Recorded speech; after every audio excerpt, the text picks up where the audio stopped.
Everybody for coming today, taking some time out and being good citizens, checking out and seeing who our wonderful candidates are. Thank you for coming, we really appreciate it. Brad, thanks for organizing everything as usual, awesome. Anyway, what I'd like to do is kind of start with, could you give us a little idea of your, your bio? Yeah, your absolutely. background and all that. While I'm doing that, I'll pass around some of the literature. I'll just pass that back, and we've got more in the car if we need it. Okay. The White House. Yeah, Matthew Park. I grew up on a 18-acre family farm, so a lot of what you see in Dry Hollow and some of those types of things. And funny enough, my grandfather was actually a dog breeder. Oh, really? Of, Walker Wow. Plots. Oh, wow. So not quite Cocker Spaniels, but beautiful dogs nonetheless. I went to UT, and while I was there, I was also working at a church camp in Blount County called Wesley Woods, which is where I got my EMT license, and went on to work EMS here in Knox County. So if y'all want to go into the EMS situation, I am happy to do that because I was actually an employee of Rural Metro, which is now AMR, and I have a lot of specific thoughts about our EMS situation, especially out in the county. We definitely want to hear about that because Yeah. just our services out here are kind of a bit lacking. Yeah. It's like the reach. You know, we had a little situation and it took them like, 35, 40 minutes to get cops here. Yep. You know, we had someone in our house. So that was kind of spooky. Yeah, absolutely. Mm-hmm. And in my day job, I'm a technology executive, so I lead a technology department, and I own a small business on the side as well, doing the same sort of technology stuff. My day job is out at Cirrus Aircraft at McGee Tyson, so we build small airplanes. Wow. We sell those. So, but I run the IT department, so y'all don't have to worry. I'm not building any airplanes. But I live over next to Downtown Island Airport, actually, and I'm the president of the neighborhood association over there. So, been involved for a long I like time. that area there. It's really pretty. It is really pretty, yeah. I love it, and I've been involved in a lot of the different initiatives over there and throughout South Knoxville to help us keep our rural areas rural is one of the big things. You'll see that they tell you when you're running for office you need to choose 3 or 4. I think they actually say 2 or 3, but I've got 4. 2 or 3 big things that you're really passionate about. And you'll see that the second one there for me is farm preservation and green space preservation. I firmly believe Knox County should be the best place in the state to be a farmer. And it is not that today, but I think there's a lot we can do. I also, coming from a family who was running a farm and also very poor. I also really believe that we need people to have access to affordable housing, and to me that doesn't just mean we invest a ton of money as the public and just lower rent a few $100s. To me that means people need to be homeowners because homeownership's the only way out of poverty. That's the key place that people get into to get out of poverty.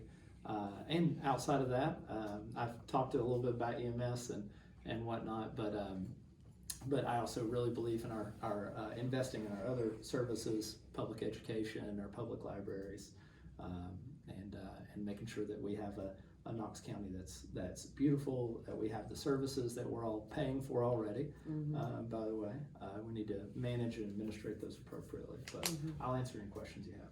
Have you ever run for public office before? I did. I ran for State House, which is not this district, but it's the district that our State House district's kind of cut. A little different. So I ran for State House, lost by 25 votes in 2020. So, yeah. Well, good practice for you. Yeah, absolutely. So talk to us a little bit about the EMT situation. Yeah, absolutely. So if y'all didn't know, the Knox County doesn't actually provide EMS services. We bid out a contract to essentially say you have exclusive rights to some company or organization. It doesn't have to be a private company, interestingly enough, which I'll talk about in a second. To say, hey, you can come in, you have exclusive rights to come provide EMS services inside Knox County and provide ambulances for emergencies, and we'll make sure that nobody else can.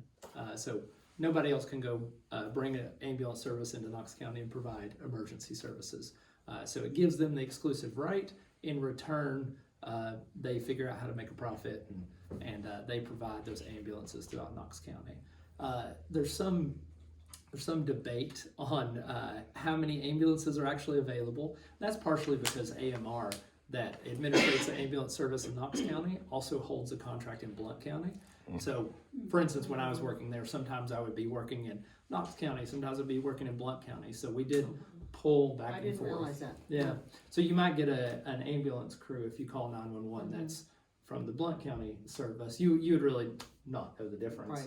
Right. They're all trained the same way, but they have different reporting structures. So they do borrow resources, which that in and of itself I think is good. But it's not just AMR that can do that. The system is set up. I also used to work in the Regional Medical Communications Center where some of this interactivity would work when I was an employee at Wings Air Rescue and on the baby bus, so we go get children. But I'll tell you more about that in a minute.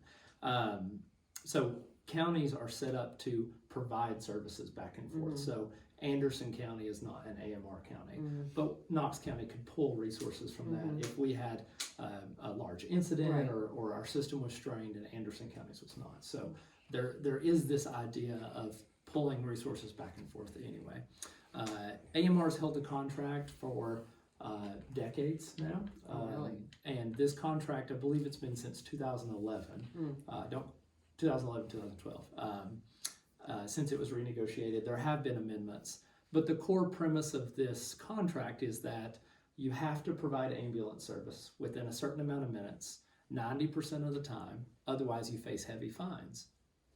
Which all seems reasonable, I think, to all of us, that you need to, emergency medicine is all about getting there in time. So there's the golden hour and then the platinum 10 minutes. So really, if you want to survive a trauma, we're really shooting for that platinum 10 minutes. If you want to survive a heart attack, we're really shooting for that platinum 10 minutes from the time something occurs until the time you're in an ambulance getting care. The time you're getting care, not necessarily in an ambulance. The new contract that's being proposed extends for the county. They split it up into different districts, but this district for EMS, they would have to meet a 20-minute response time, which is double the platinum 10 minutes that we're looking for. And I think that we can all agree that even though this area should feel rural and should maintain its farmland, we are close enough to a city that we shouldn't have to wait 20 minutes to get an ambulance. I've heard some bad horror stories. I don't know about you guys, but I've heard people say that it's like an hour before they show up. And if you're having a heart attack or you're in some kind of serious distress, you're a goner. I mean, that's really bad. It is not great, and at any given time, I think a few months ago, 2 months ago, I think, the Knoxville Emergency Operations Center had to be activated because we were out of ambulances. So there were 14 ambulances on the road that day, and that strained the system. We live in a metropolitan area of more than 500,000 people. I personally think that we need more than 14 ambulances to support that. The math that a lot of people will do in EMS is say 1 ambulance per 50,000 people. I think that math breaks down quickly when you consider Knoxville's topography, our road system, how it's broken up. It's a pretty expansive, long county, right? And even though it's going to take a little more to build out that infrastructure, I think it's important. The new contract also does something that I really heavily disagree with, which AMR essentially said, we can't make a profit on Knox County anymore. We can break even, but we can't make a profit. So we're going to need Knox County to write us a check every year for $2 million. That will be our profit. Wow. And I'll go for that. Let's do that. I need that check for $2 million. Exactly. So there's always a discussion of should a particular service, fire for instance, or EMS be provided by the government, or should it be provided by a public company? And I think there are good debates to have back and forth. At the point where we're just writing a cash check, we need to reconsider our model. Well, it's also too, I mean, if you're doing something for 20 years, if they have the contract, it's kind of a, they're not competitive anymore. Yeah. And that's the thing, is they're gonna just do it however they wanna do it, and they think they have you over the barrel. And who's negotiating these lousy contracts? I mean, that's pretty bad if they're like going the wrong way. Like, we wanna, let's get there in 5 minutes. No, we're gonna now get there in 20 minutes. Yeah. Who's negotiating that? We are going the wrong way, by the way. Yeah. It's 17 minutes right now, and that time is being violated. Mm-hmm. Now, I will feel like I need to give a little bit more of AMR's side of the story, because I think it's good to listen to everybody in these things. AMR will wholeheartedly blame this on the hospitals, which they're not wrong, by the way. That when you drop somebody off at the hospital, they have to, that EMS crew might wait an hour, 2 hours for that patient to be taken and transferred to custody. I think that goes back to these patients that we're talking about waiting to be transferred are not patients that are actively bleeding on the table. These are patients that maybe had a toothache. These are patients that had, which people call ambulances for. I've responded to many toothaches. They obviously didn't have to pay the bill, did they? Clearly, wow. Well, now, for everybody out there, improper dental care can be life-threatening, but it's not. It's usually not emergent. I think we need to look towards the beginning of the system and learn to triage at 911 and set up our system where we can, say, okay, you have a what could be an emergent dental situation, but you just need a ride, okay? You don't need a full ambulance with paramedics and EMTs on it. Or we may need a triage and say this is actually a mental health situation. So often our EMS crews and our police officers unfairly become the primary providers of mental health. And that is not the right situation. It's not fair to our police officers, it's not fair to our EMTs and our paramedics.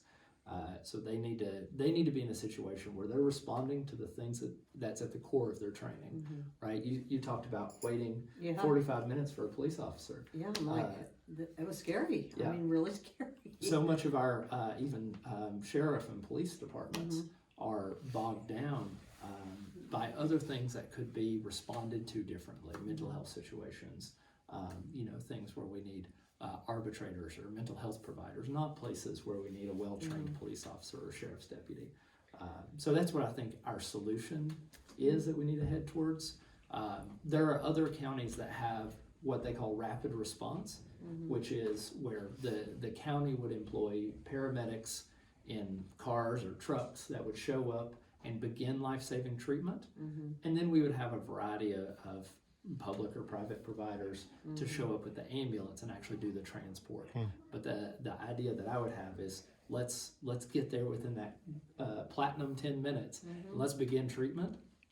And those are usually one-person trucks or cars that are getting to those places. They can get out to the tractor on the farm, right, where somebody got hurt, because people a lot of times don't get hurt next to the road.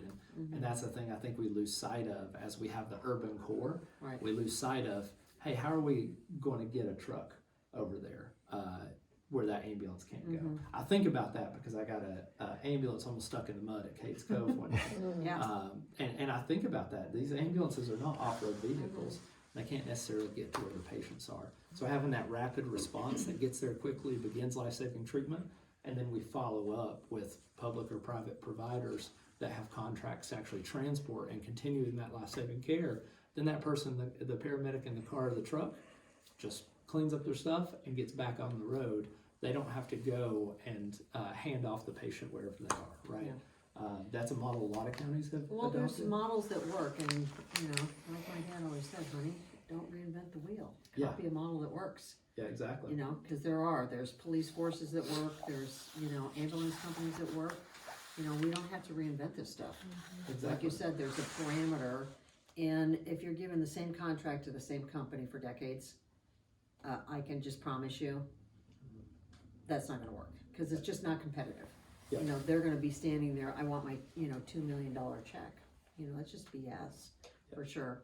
So talk to us a little bit. Do you know very much about what's been going on here with Thunder Mountain and the development? Yeah, absolutely. So when I think, by the way, the card I gave everybody that talks about farm preservation, talks about green space preservation, if you want to just replace the title in that section, it could just be called the Thunder Mountain property, because what's happening here is happening all across the county and all across the state. Yes. Is that we have not given the resources to utilize our agricultural land well and supported farmers to make ends meet. And then that turns around and lets those properties be bought up by developers who too easily are able to get our agricultural land rezoned and do what they will with it. I think, watching the Thunder Mountain Commission meetings from, it's been a year now, a year and a half, right? Yes. Watching those back then, I think very little discussion was given to whether or not this should be rezoned, and more of the discussion was given to how much density are we going to allow. Right. And I was really disappointed that Commission didn't question the rezoning on its merits first, and it was more, we're going to rezone it. How many houses are we going to have? Well, my observation, I mean, I'm not an expert certainly, but it seems my observation is almost everything that's proposed by a developer is approved. And whatever the planning commission says, they rubber stamp. Yep. And it really doesn't matter how many, local people show up, hire an attorney, do all the things that you should do to challenge the developer. It doesn't matter. At the end of the day, the plurality of the commissioners vote to approve those developments. And some of the stuff is just crazy that they're doing. I mean, there's a development that's not Thunder Mountain, but it's just right over here on the other side of the highway. And I asked, I'm like, well, Margie and I drove over there thinking, well, maybe there's, a back way to get out of that property. There isn't. The only place that they can go is Chapman. And I said, well, you can't turn left there with the traffic. What are they supposed to do?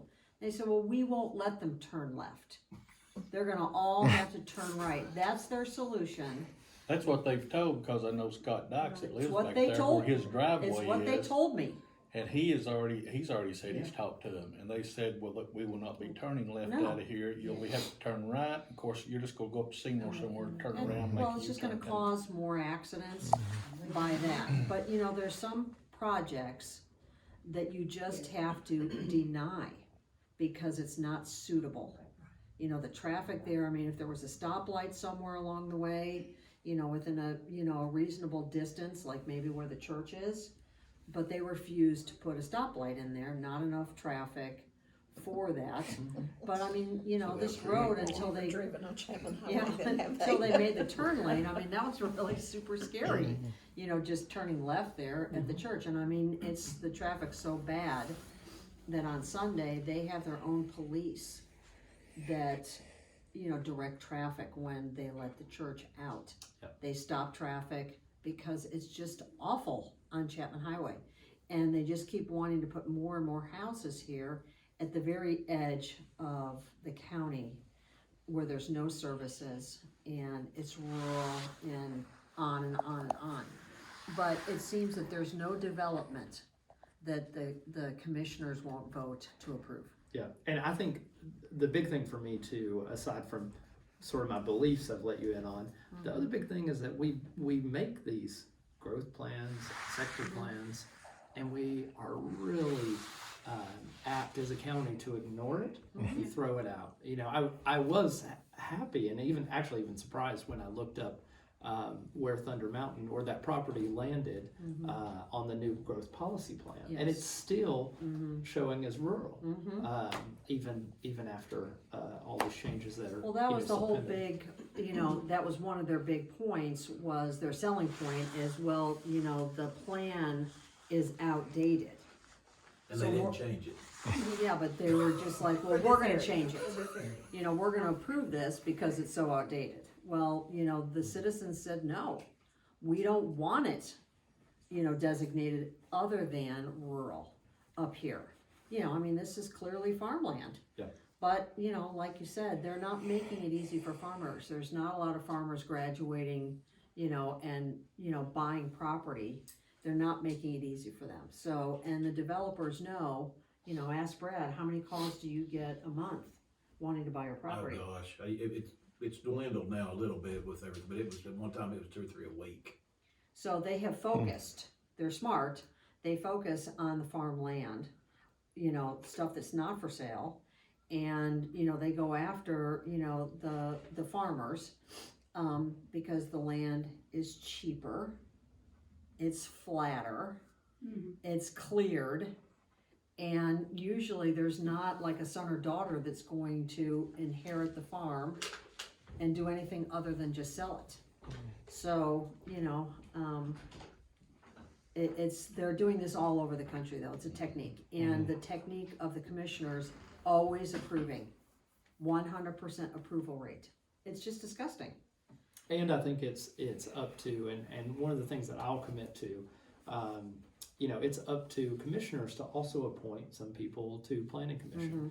I think that we haven't done a good enough job appointing people to planning commission that will ask questions and push back, and say, no, this is the plan, and there's not a good reason to change, update, or violate this plan. Well, they have some peculiarities though too. They have, you know, like hillside restrictions, except they're suggestions, they're not rules. So they can just violate those all day long, you know, and they do. So, you know, they approved all this stuff, you know, behind the church, that, you know, that's not very buildable. It's expensive to build back there. So they approved, you know, all this housing to go on that hill in violation of the, you know, the hillside protection. So they don't even follow it because it's, you know, it's at their discretion. Yeah. So until we tighten some of that stuff up, but, you know, we have to have a majority on that commission in order to do it. And we haven't had the people that are willing to stand up and just say, no, no, no, on that. So how strong are you gonna be? Yeah, on that, I mean, yeah, it's a good question. Well, it's the question for us. She's devised a scale, 1 to 10. Backbone. Well, What's your pain tolerance? Yeah, What's your pain tolerance? Well, I think I'll put it like this. One, I'll point out that farm preservation and green space preservation is the #2 issue on actual literature that I'm pointing out, and I would challenge you to find anybody else that's making that one of their main issues. I think I will hold strong to the plans that we put in place, because those are the plans that get the most community input. No one can expect everybody in this room to show up to every commission meeting and keep an eye on every parcel of property around you. But you can do it once every several years when we update the plan. And I think that's more reasonable. Well, I also think too, the process of building also is really slanted in favor of the developer. So they put up these little tiny blue signs, and you have 2 weeks to marshal an army to oppose what they're doing. This is BS. So, you know, the community should be notified, because most people don't know what those little blue signs are. I mean, you know, Margie and our background, you know, we did, you know, some development, and we did work with, you know, the building department and those things. So we know what those signs mean. So, you know, we're like on the spot, like what's going on, what are they proposing, and all the rest of it. But it's not enough time. 2 weeks is not enough time. Especially if you don't know No, I mean, what they are. I mean, I drove by Gap Creek School. The same signs are out there, and I've heard that they're going to put, this is next to a school, they're going to put apartments just right across the way. Well, too, to kind of back up what you said as far as everybody can't be at the meetings all the time, that's why we vote for representatives to represent the community. Exactly. And to speak for us. And let me tell you what I that's think. what- Let me tell you what I think representation is. Since we're on that topic, you know, I think representation is sort of it's not you giving me trusteeship and saying, go vote how you think is best, call us again in 4 years, talk to you then. It is when we have something, a Thunder Mountain, for example, I think it would be my job to come to the community, tell you what's going on, and also solicit that feedback. And I really shouldn't be voting on anything in your neighborhood or in your community unless I've come down and done that. And that would be my commitment as well. Well, Yeah. I mean, that's the thing, I mean, we had representation that didn't really care what he stood right here in this room and told us what we thought, our opinions, our wants, our desires don't matter. It's going to happen. Yeah, It's a done period, deal. end of the story, and, people obviously were like upset, cause this is not a process that very many people are familiar with. And we're like, well, why won't you fight for us? Can't you at least be the one no? And he just wouldn't do that. And he was more interested in the developers than in the community. And I'm telling you what, don't do that, because this community is over it. Yeah. They really are mad, and we don't want to take it anymore. We really just don't. And you might do this, the reaction's gonna be like that, and you don't want that either. Yeah. Because people are fed up. Y'all made that clear. Well, we'll do anything for you if you're for us. I mean, that's really the thing. When, Carson has his vision for our community, well, what about our vision? What about, preserving what's already here? Most people selected to live here, or their family is from here. And it's the change that's so difficult.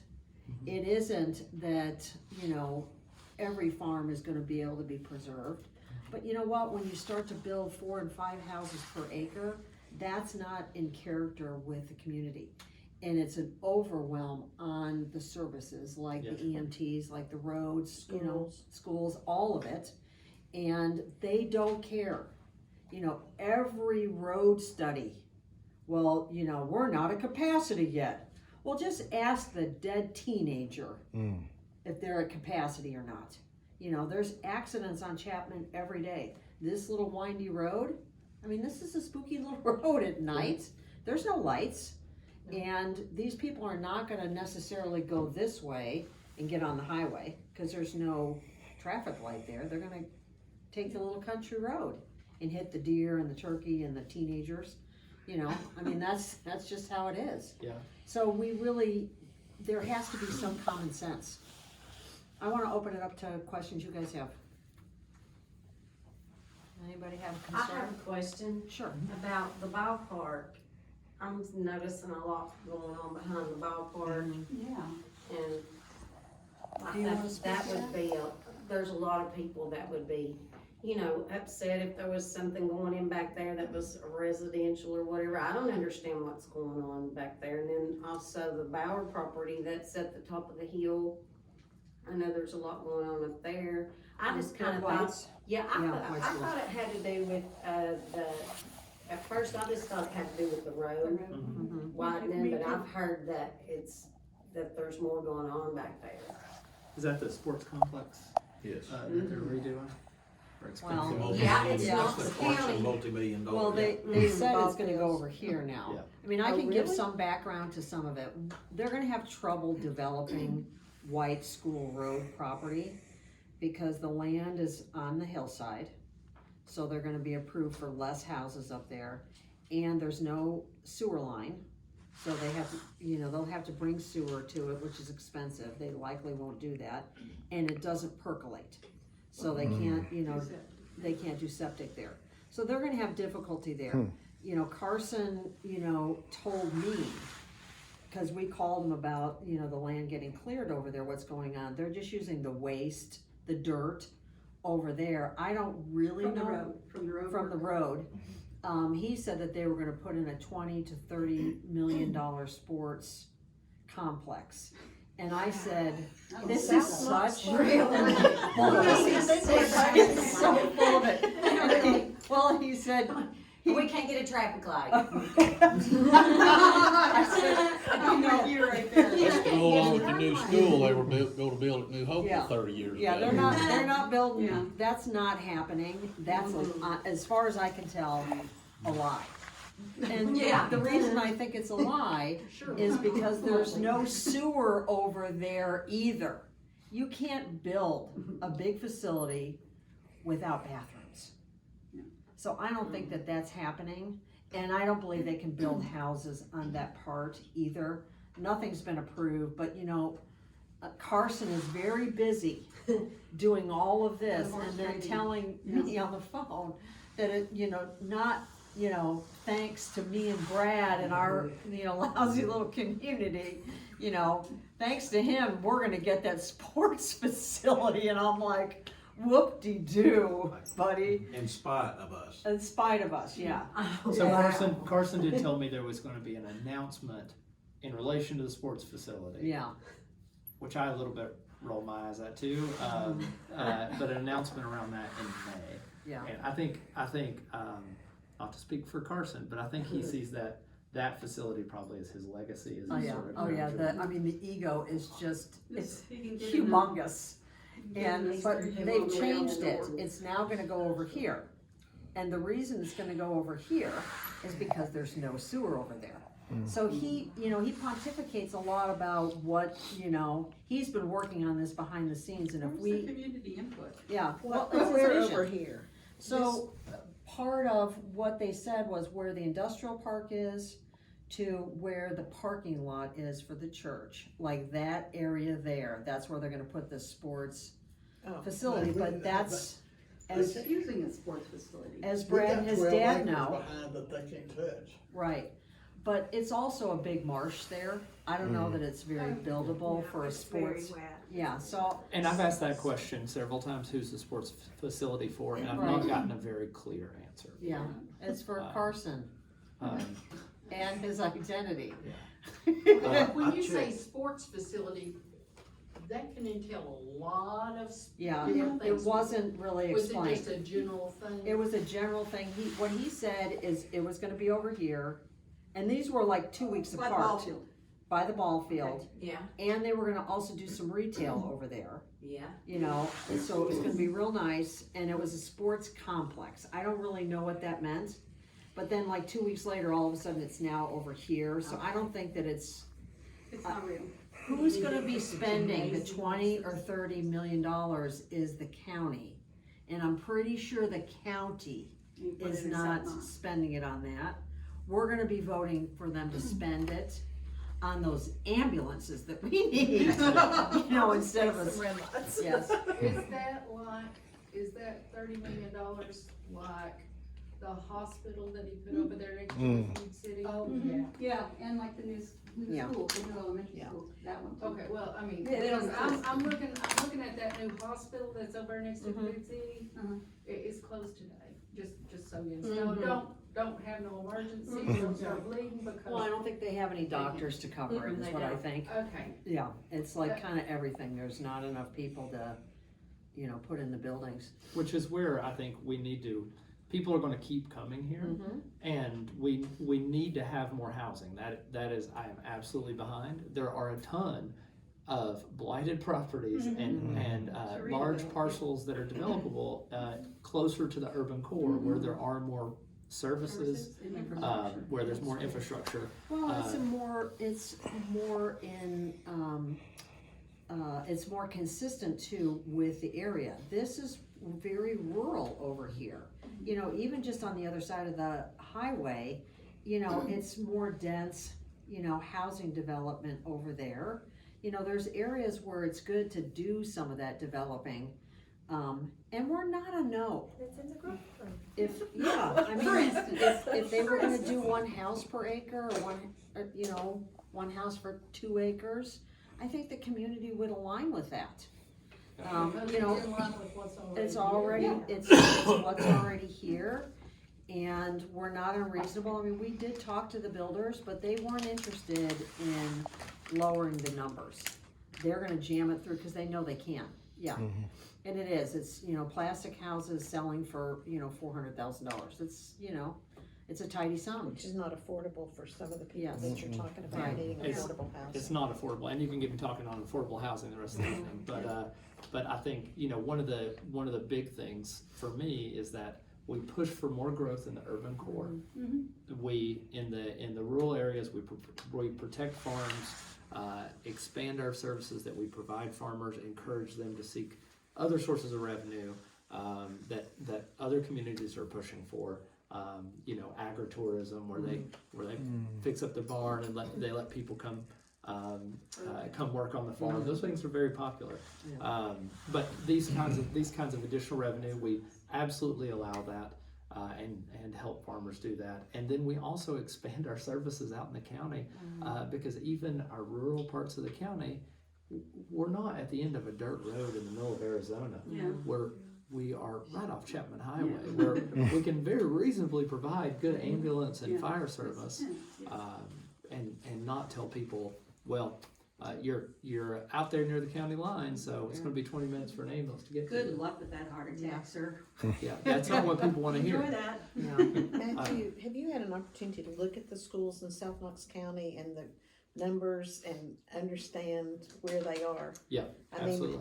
I'll admit, there's one school, Gap Creek, who has Mm-hmm. 70 or 80 kids. Yes, they could handle more, and if it was rezoned and that kind of thing. But I also know, because I talked to one of the secretaries out there, and I said, I keep thinking you're gonna be, there's gonna be a redistrict. She said, well, again, Mr. Daly, who's always done his homework, and anyhow, that's a source spot.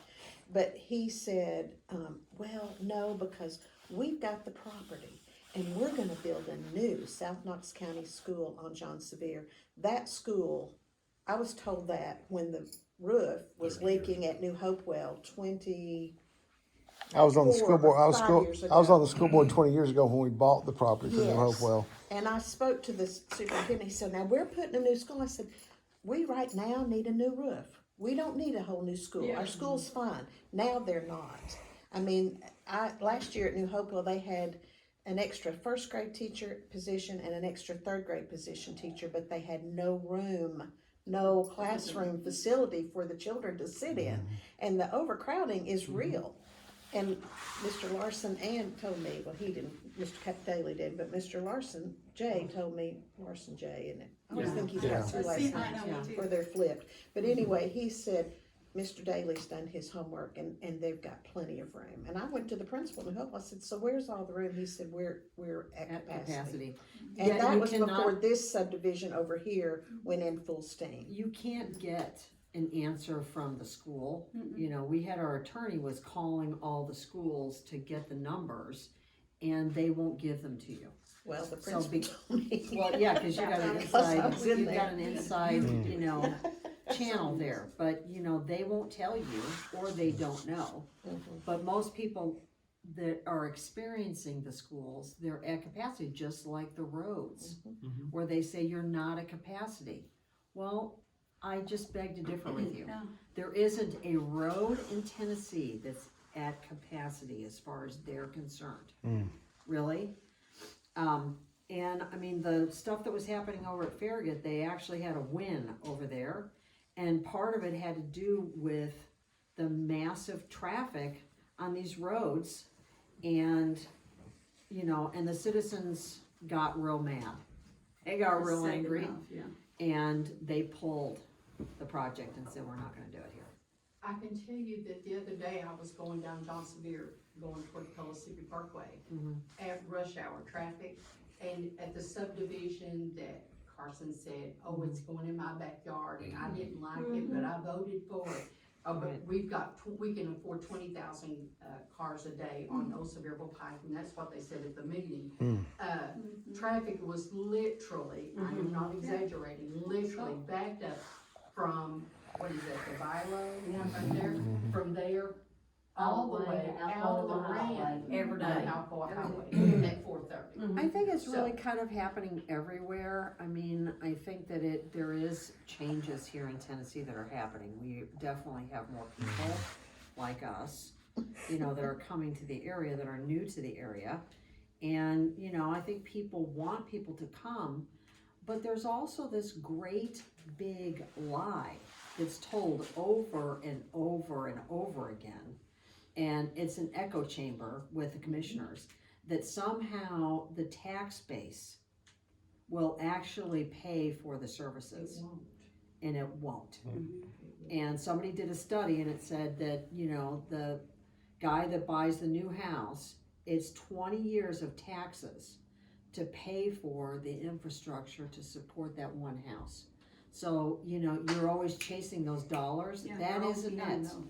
Yeah, and county commission has actually asked the state legislature, because here we all know that the road would have to be changed, and you know, there's it's pretty fiscally irresponsible to approve a rezoning that's against the plan that nobody could have planned or budgeted for. You didn't allow the school system to plan for the additional children. You didn't allow the road department to plan for the road improvements. You didn't allow utilities, the sheriff's department. You did, all these people should be able to work off of the plan that's put in place, and anyways, I'll get off on that. The but plan is very responsible, but they Yeah. don't follow the plan at all. Because these farmlands are the primo sites.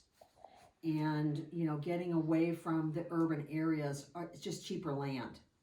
And you have a very compliant, you know, county commission and planning department that just rubber stamp all this stuff. And we've gotta have a majority of those commissioners that vote with us.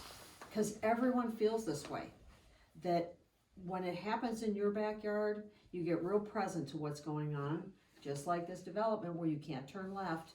That's not responsible. You should not be approving that. That just should never happen.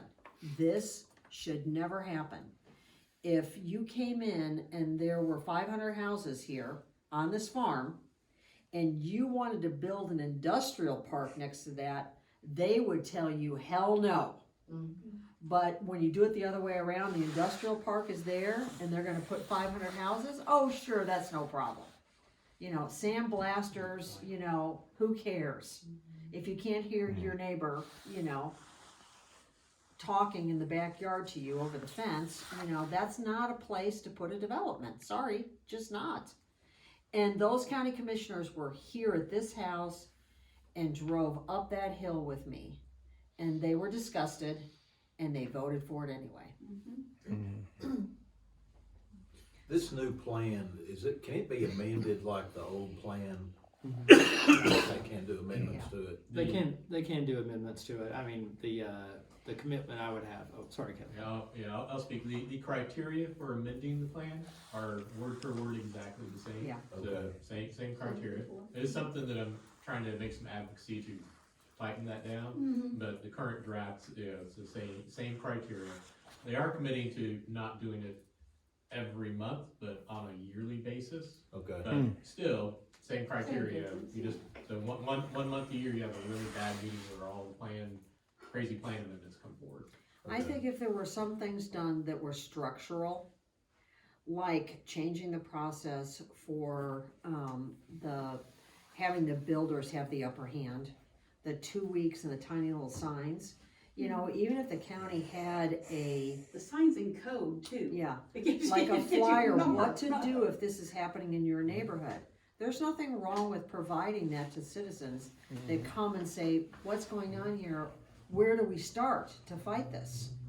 You know, and these are the resources that you can use, and give us a little bit more time. But it's absurd at those meetings that they give you 5 minutes total as a community to speak against this stuff. This is wrong.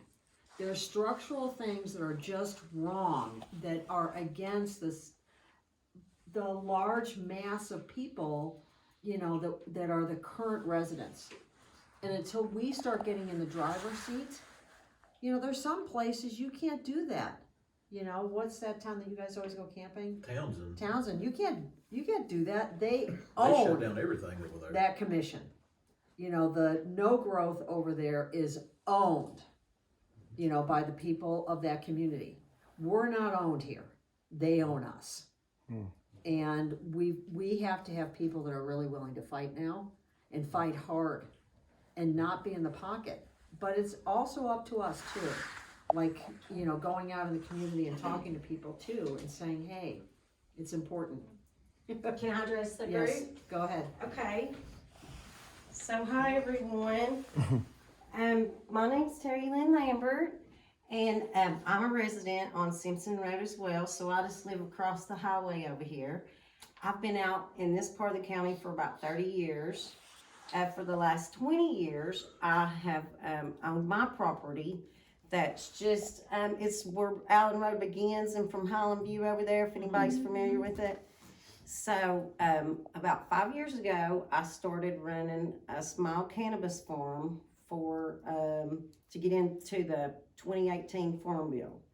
And I got in on running this little cannabis farm, and I started a partnership with the Tennessee State Department of Agriculture. So they come out and I'm monitored by them. And I have a really good relationship with the plant inspectors. I have a really good relationship with Nashville. Things are going great with the Tennessee Department of Ag. We're working real well together. I've got the plant inspector's cell phone number. I run into her all the time at Lowe's and Home Depot, so I got that going. Also, I go to, I try to involve myself in as much research that I can with the University of Tennessee Agriculture Department. So I'm affiliated with them as well as a part of this program that I'm in. I go down there, I try to go to any kind of meetings that UT has with East Tennessee. I also attend meetings in Middle Tennessee that is with University of Tennessee, and then I'm try to go to meetings in West Tennessee and get down there. And that's a really big deal here because I've noticed that there's a lot of really strong partnerships of the farmers in Middle Tennessee and in West Tennessee, but we're lacking on partnerships of farmers in East Tennessee, and we're also lacking of services for producers and people that want to farm and produce. So I've not noticed, there's not a strong coalition of farmers here, I would say, like there is in Middle and West Tennessee. So that's why I try to travel down to try to learn about how they're working their farm programs down there. And that brings me to this. So I'm here today because I nominated myself for the USDA. They have what is called the Farm Service Agency. And what we do is it's out located behind on Harvest Road out there where the Tennessee Farmers Market is, if anyone's been out there behind the old East Town Mall. Well, we have the Farm Service Agency out there. I became really familiar with John Austin out there. Like I said, when I got in 2019, being a farmer myself, and since then he's retired, and I've gotten to make a really good relationship with Miss Stacy that runs the Farm Service Agency out there. And so what they do is every 3 years they will have an election, and you will elect a Knox County representative that will go in, and there's a board of 7 people, and I know that there's 5 counties involved, and the person that wins the Knox County seat will go in with Hamlin, Blount, Sevier, Cock, maybe it's 5 other counties. So what we do is we go in and we basically listen to the USDA programs that are coming in, and like you said, anything that comes in, there's a vote on it. So any loans, grants, programs for farmers, any kind of introducing, any kind of anything, federal government money comes in through the USDA. Well, FSA votes on how that money's spent. So that money is basically regional money, and then we all have to vote on it, on where it's going to go. So maybe Morristown, Sevier, I guess, to whatever best programs. You're our representative. If I win, Yes. I'm on here with Ansel Galloway. I'm not sure who that is, but if you are a Knox County farmer or producer, and these are people also that own these shops out here as well, the hemp stores and all that, you're gonna receive this ballot in the mail, and I'm asking that you vote for me. Say your And name again for everybody. Terry Lynn Lambert, and I'm the second person on the ballot. And there's instructions, you'll have to have a witness since it's a mail-in ballot. I know that they're gonna, around Christmas time, we'll know. And then the seat will actually begin at the first of the year. So what I do is, I actually need to tell you as well, I have 2 jobs that I work as well. So I work for the new facility that's Amazon over in Louisville. And so that's really going great. I'm loving having those guys out there.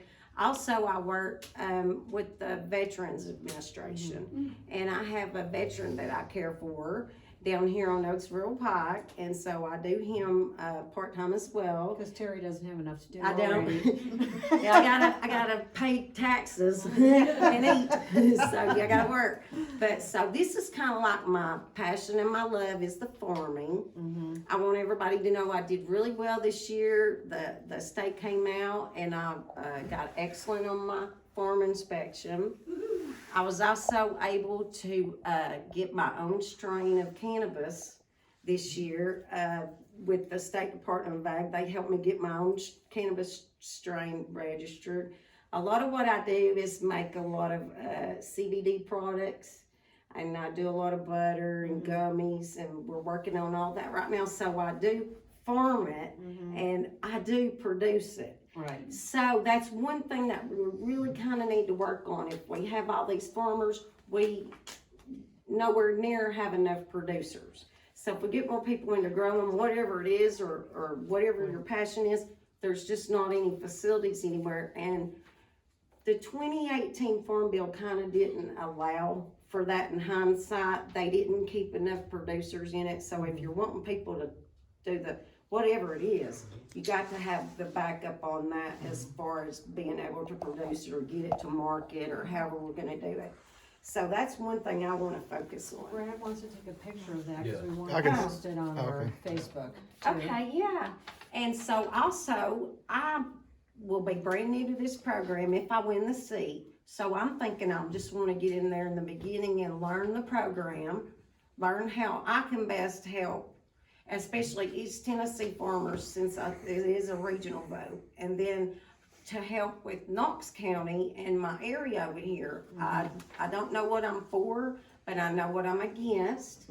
So I'm gonna be against any kind of industrialized farming practices or any kind of, they'll bring in these pig farms, chicken farms, they're gonna bring in anything that they wanna bring in on this land to make money. And so I'm totally against industrialized farming practices. I want it to stay rural. I want to do more workshops. I think we could do more cooperation with some of the seed companies out here. I was really fortunate this year to be able to get a lot of plants from New Hopewell School. So I don't know if you're familiar, but in the schools, there's a way for the students to sign up, and you'll actually get little plants, and you'll get seeds, and you can start your own farming there. So I'm totally into trying to get some more money to help people really just be more self-sustaining on their own property is kind of the thing. And then another thing that I'm gonna be against is, like we're talking about right now with the no rezoning of agriculture farmland to residential farmland or agriculture to industrial farmland. I'll probably be able to help you guys a lot because I'll hear of those programs coming in through the USDA. And I've been told that these are private meetings because it's budget and it's discretionary spending. And as part of the action, I didn't want to apply for any grant money or any loan money or any subsidized farming money anyway myself. But I know there's a lot of people that could probably benefit from that. So I just really want to learn the system to be able to help those people. And then I'm also involved with actually 2 different people right now. I don't know if you're familiar with Brandon that owns County Line Garage up here. I know who he is. He is, so I'm gonna work with him. He wants to start a farm himself. He's interested in a cannabis farm, but more importantly, he seems like he had a lot of friends and a lot of people to get in as far as he's wanting to involve legislatures, like he's really going after like the big picture on it, and I'm kind of like in the little picture. I don't want to expand or do a lot of money or get in. I'm not trying to make money from this. My goal is to get research. So what I'm in this for is to do medicinal marijuana research is kind of what I want to do. And how you do that is you have to start out with the animals first. So I had even proposed for us cannabis farmers to maybe get up here. UT's got that really big cattle farm that's up there in Townsend on the Little River Road, and they're doing so well up there. They're producing milk for Waggles. So Waggles is actually buying all that milk up there. And I pitched them, hey, what about a little cannabis patch? Because I want to get in on some animal studies to put cannabis into the animal feed. There are studies out there that around the 30s or 40s when they eradicated the hemp, the cows used to be with the hemp, and then it helps with the cannabinoids. Anyway, you can test this through milk, and so I was trying. I got a cousin that's got a dairy farm. Like, I got all these pieces lined up. I just need a doctor, you know. So fingers crossed, I'll find me a doctor. But we promote a lot of things for our health through the animal studies that we get in on. So I'm just trying right now to get. My big thing too will be to try to promote some animal studies with this department or the USDA. That'll help me get in on the animal studies, Cool. especially the cattle, because they've linked it to lactose intolerance, childhood obesity. You know, there's a lot of things in our diet. People are not realizing that they took the cannabinoids out, and that's kind of where I'm going with that. I just really want to do animal research for now. And then once you get that animal research, then that allows medical research to go forward. I don't mean to Cool. interrupt you. So that's me. Okay, that's good. Thank you for sharing. We appreciate it. And we'll post something on the Dry Yeah, Hollow okay, for you. cool. And one other thing is you should contact Kim Frazier, because she's very into the farming. And Okay, she's, you know, she's our commissioner at large. yeah, And we love Kim. Yeah. And she'd be a really good resource, I think, for you. I will. If I Awesome. get this seat Yes. out there, I sure will. Okay, Yeah. sounds good. Thank you, Terry. Thanks, Thank you. Thanks for doing it too, thanks for saying. Yeah. Right on. It's Terry. So does anybody else have any questions? Brad, anything? I don't think so. I think you covered it. Okay, I think, any questions back there, sisters? I've got one, snotty question, that is for nothing, no other better description. A snotty question, bring it Yes. on. And I thought about this on the way over here. If, and this is a small body of possibly your constituents, if we say no, are you gonna tell us, I'm voting yes? You know, that's my main word, my main question. If we ask you to vote no, are you gonna throw us under the bus and say, Love it. I'm gonna do whatever I wanna do? Yeah, I'm no, here, you voted me in, Screw you. kiss it. so I want to say two things before I say this. One, Brian's here recording this.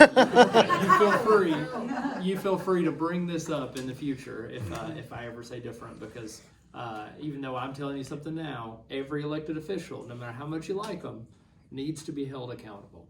And the second thing I'll say is my view of a representative changes as they get bigger. Your congressman can't come sit in every living room and hear everybody's opinion, but guess what? Your county commissioner can. And I think it's county commissioners in this district. There's about 25,000 voters, right? Way less than that have a real opinion on things that are going on. I view my job to come down here and say, hey, what do you think about it? I will be open and honest with you what I think. And I think I will sit there and listen to you and be your representative. And I'll also, if I think there's a really good reason to do something different, I'll try to convince you right back. But at the end of the day, that would be my job, right? Is to say, hey, we're thinking about a different thing, or I have a different opinion. But at the end of the day, my job is to represent you, and I will vote how this community really wants, because I don't live next to the proposed Thunder Mountain, right? I don't. Do you live in South Knoxville? I do live in South Knoxville, but I live in the city, so I don't live right here next to the proposed Thunder Mountain. I can't. I can't come down here and presume to tell you all that you have to accept something, because you don't. That's why I'm so intent on following the plan, because the plan is built with the community. The plan has all the opportunity for input to be put in. This is, again, still in rural for the growth policy plan. I am all about following the plan, and it's going to take a lot to get me to deviate from that plan, because that's what's been built with the community. And that's what I think we have the biggest issue with, is when we blindly deviate from the plan. I think if you stick with the plan, I mean, I think that we are in alignment with the plan, as proposed.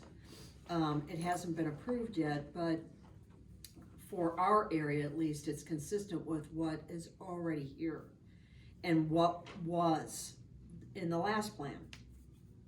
Because nothing's really changed. I mean, honestly, and all the input, they had the citizens come in and describe, what they're interested in, and the things that they don't want to have changed, and that was brought into the plan. Yeah.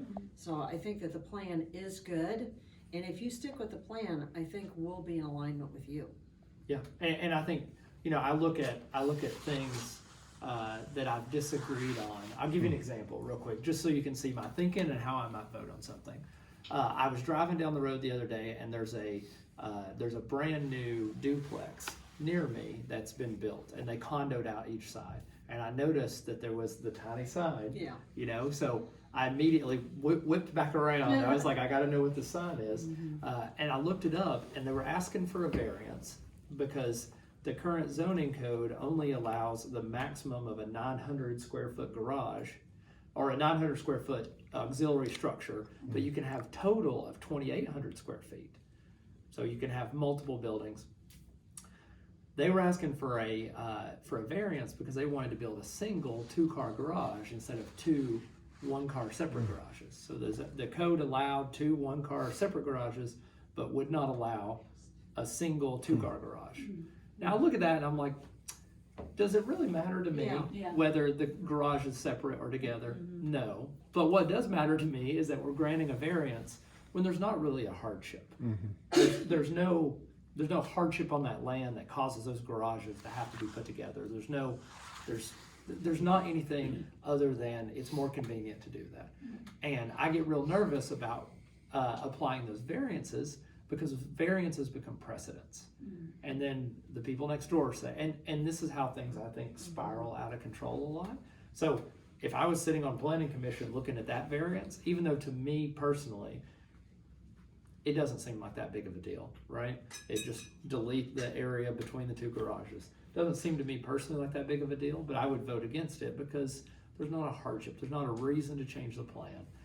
And these plans are there, and people know what they are before they buy them. I really want to end the practice of people like Thunder Mountain buying agricultural land because they know that they can get it rezoned. Well, they don't have a right to the rezoning. That's the thing, is they don't have the right to the rezoning. They have the right to build housing over there, but with the zoning that there currently is. But it's become that rubber stamp that all the farmland is rezoned. If they ask for it, they're given it, period, end of the story. The only people that they turn down when they come before the board are the small people.